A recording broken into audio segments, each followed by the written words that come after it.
Hi guys, I'm Bree and this is my Module 2 discussion board.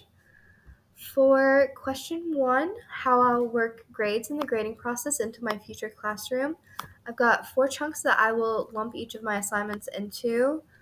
The first is small form completion assignments, which I will grade as I go, such as bell work for attendance and exit tickets, both of which I can check off as for attendance. I'll check it off as I'm calling out names or going around the classroom and seeing that it's completed. And then exit tickets they'll hand as I'll go or as they leave the classroom, and I'll check it off then for those points. Then I've got knowledge checks throughout the unit for my second section. These will be things like in-class discussions or Socratic seminars, short quizzes, study group games, things that allow me to just gauge the level of comprehension my students have over the course of a unit, so I can make adjustments to my class planning or help specific students that seem to be struggling with the material.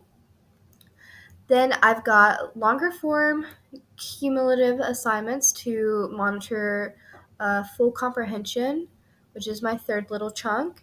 These will be graded by a rubric and will be returned with critical feedback. These are things such as papers and projects, occasional exams, depending on the specific unit, and they'll allow me to get a full understanding of how my students understood the unit and see if I need to rehash anything before we move on to the next one. And the final little section is participation, and that will be primarily in class discussion or just paying attention. Behavior will play into this a little bit, but I will also allow students to turn in uh, pages of paper that have questions or comments that they've thought about throughout discussions if they don't feel comfortable raising their hand, so they can still engage with the material without having to speak up in front of the entire class. For the second question, how I'll keep students informed of their progress throughout the grading term, I'll have bi-weekly/weekly time allotted for grade checks. Grade, check, grade checks, makeup work, and time to work ahead that will allow the students to just allow us all to breathe and make sure we're caught up on material. During this time, I'll check in with each student over the course of the period. I'll let them know where they stand in the classroom. I'll give words of encouragement and advice and supplemental materials or resources for students who seem to be struggling during that unit. And I will acknowledge the achievement of students who are doing well throughout the unit. And this will be one-on-one, obviously not in front of the whole class. For question 3, monitoring and recording achievement during the grading period, I will verbally acknowledge achievement to student one-on-one. I will, of course, call parents to let them know how their students are doing in the class, both positive and negative. And then I will give rewards both to the individual students who are doing well and then to the entire class for exceptional achievement, such as a high class average for a large assignment or exceptional behavior during a guest speaker, things like that where the whole class has deserved a reward, such as a little treat or a day to watch a movie related to our course material or things of that nature. And then for individual student rewards, that would be things such as extra credit or homework passes, or on a smaller scale, candy or stickers, given individually to the students when they have earned it. For recording this achievement, I'll include comments through with their submissions, letting them know how well they're doing and just giving encouragement. For question 4, effort and knowledge and their weighting in my grading.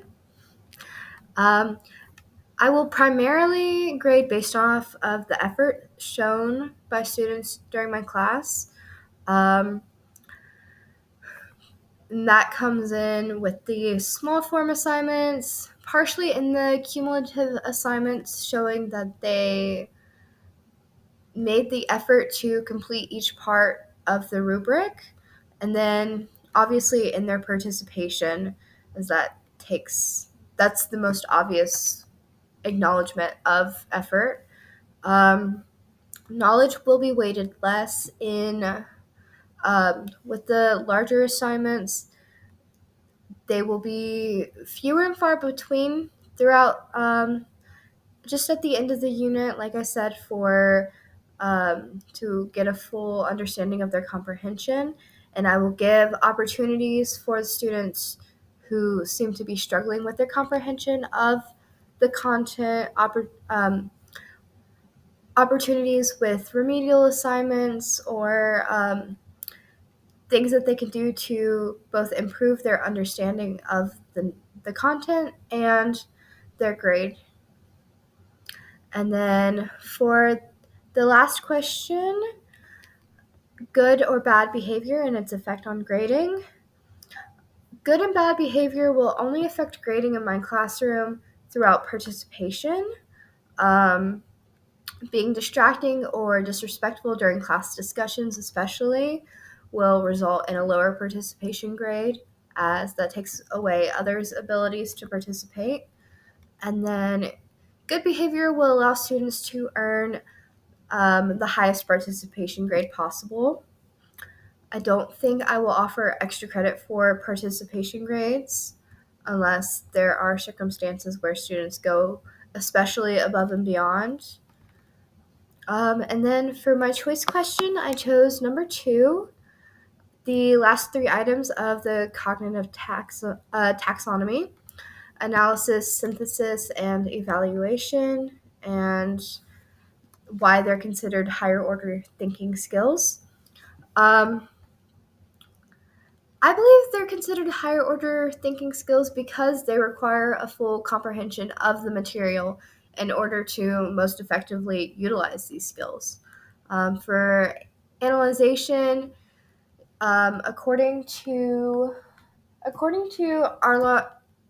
Arlark et al., in the Teaching Strategies, a guide to effective learning, or a guide to effective instruction. Apologies. Analyzation is the ability to arrive at a solution by taking in separate components and forming your solution based off of all of those components together. Synthesis is combining separate components to form an entirely new and unique entity or idea. And evaluating uses sound logic and reasoning to form opinions and decisions. Each of these requires students to both understand the material that they are thinking about and also requires them to think critically about that material in order to come to their conclusions. And that takes a higher ability compared to the other items in the cognitive taxonomy. The general characteristics of these are combining these separate ideas in order to come to your conclusion and create your new ideas and to form your decisions and dive deep into the material. All right. Thank you so much, guys.